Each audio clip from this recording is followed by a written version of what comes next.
Hey guys, I'm Anna, and today I'm going to show you how to fix QDOBA mobile app not working.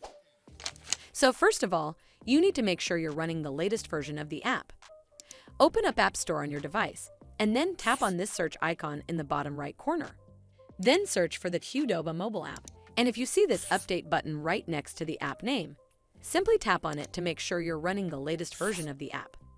But if you still encounter this issue, then you need to clear App Cache. Go to your device settings and then scroll all the way down to General and tap on it. Then tap on iPhone Storage. From here, search for the QDOBA mobile app and then tap on it. Once you're on this screen, you need to tap on Offload App. Tap again to confirm. It'll take a bit for processing, and then a Reinstall button will show up. Simply tap on it to reinstall the app. This should fix the issue, but if it doesn't, then you need to completely reinstall the app. Follow the on-screen instructions to navigate all the way to the app page. Once you're on this screen, tap on Delete App to uninstall the app from your device.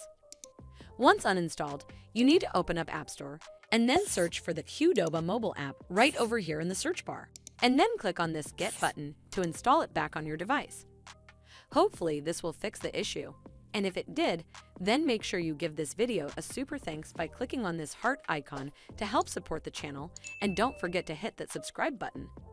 We'll see you in the next one.